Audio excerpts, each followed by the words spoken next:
it might sound crazy, but you brought up Inoue. Like, do you foresee potentially at some day you guys meeting together, maybe at a catch weight, or maybe if he keeps going up in weight? Probably. Yeah. That would be like a fun fight. It'd be crazy. Yeah, that would be a fun fight. Now that would be technical. That fight right there, like man. But I think I'll be too. Favorite fighter now that's active? Right now, Asian like Naoya, Inoue, amazing fight. Yeah, he's a good fighter.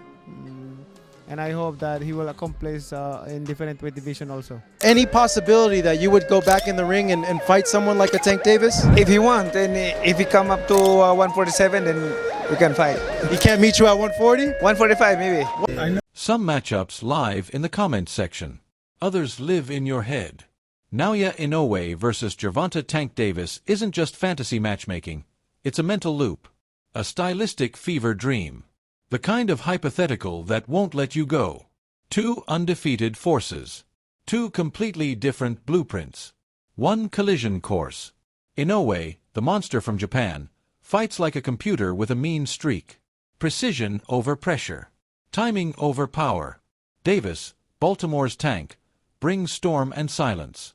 He waits, watches, then collapses timelines with one punch. Put them in the same ring and it's not just a fight. It's a question boxing has been trying to answer for over a century. What really wins? And Manny Pacquiao has already given us his answer. One comment. One sentence. That's all it took. When an 8-division legend speaks, the world doesn't just listen, it rewinds, analyzes, argues. Pacquiao said, Inoue's speed is the key. No fluff. No fanfare. Just fact, at least in his eyes. But this wasn't just a compliment. It was a verdict. From a man who built his legacy not on size or brute strength, but on fast hands, faster feet, and violent intent delivered in milliseconds. Manny didn't choose Inoue because he hits harder. He chose him because he hits first, and he hits smart. Let's talk mechanics. Inoue is the scalpel. Everything is clean. Economic. Ruthless. He doesn't chase knockouts. He constructs them. Each jab is a data probe. Every feint, a coded message. By round 2, he's inside your rhythm. By round 6, he's rewriting your instincts. Tank. He's the trap. He gives you comfort. He makes you feel safe, until you aren't. Then, in one blink, he flips the fight on its head. Look at Santa Cruz. Look at Rolly Romero. Davis doesn't outbox you, he outsits you.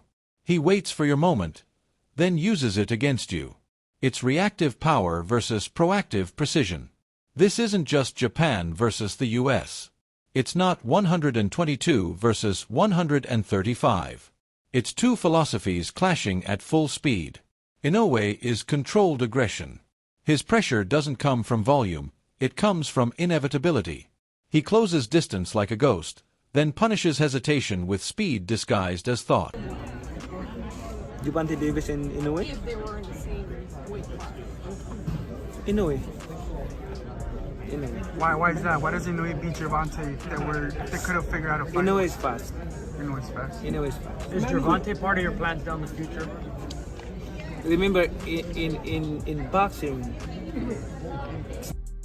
Tank is calm violence. He walks through fire with unreadable eyes.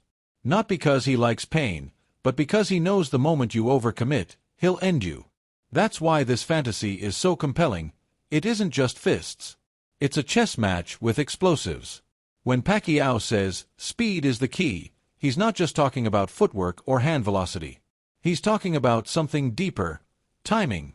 Speed isn't just about movement, it's about being ahead. Thinking faster. Acting sooner. Seeing openings before they exist. Inoue does this naturally. It's why he doesn't rely on wild swings or reactive counters. He programs you, and then breaks the code. That's the nightmare for someone like Davis. Because Tank is a master at timing hesitation. But Inoue rarely gives you that. He makes you reset constantly. He creates discomfort, not with chaos, but with clarity. One man waits for your rhythm. The other deletes it. Let's not kid ourselves. Tank's power is generational. That left hand has ended fights with one touch. And when it lands clean, it doesn't matter who you are, lights out. But raw power needs space. It needs moments. The question is, would Inoue ever give him one? Pacquiao doesn't think so. Because the one thing he's always preached is, you can't hurt what you can't hit. He's lived it. He's beat bigger men with better records, because they couldn't find him in time. And when he sees Inoue, he sees the same thing.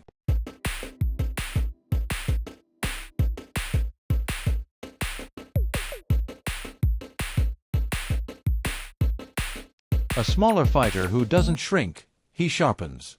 Now, let's get real. Inoue fights at 122. Davis walks around much heavier and competes at 135. That's not a weight class gap, that's a structural one. Could Inoue climb? Sure, but it'd be cautious. 126? Maybe. 130? A stretch. 135? That's deep water with bigger sharks. Flip it. Davis cutting to 130? Possible. But risky. Tank's power comes from density, from leverage, from torque. You take that away with a brutal cut, and suddenly your sharpest weapons go dull. Maybe he still has the KO punch, but what about his instincts? His patience? His explosiveness? That's what this debate circles back to. Not who wins at their best, but who can keep their best self under new terms. So maybe this fight never happens. Holding on the inside, along the ropes. Now, one thing Garcia's good at is a more aggressive second round. Where online they say that Garcia had to take it. Maybe it's just talk, just fantasy. But in dissecting it, something real surfaces, something every boxing fan understands deep down. The best fights don't just test the body. They test the mind. They test identity. They test everything you believe about how a fight is supposed to be won. And this one, Inoue versus Tank, it's more than a fight. It's a mirror. Inoue reflects precision, patience, and programming. Davis reflects danger, timing, and impact. Two undefeated champions. Two opposite ideologies. If this ever happens, it won't just be a mega fight. It'll be a boxing thesis, written in pain and brilliance. Until then, we'll keep asking the question, what if?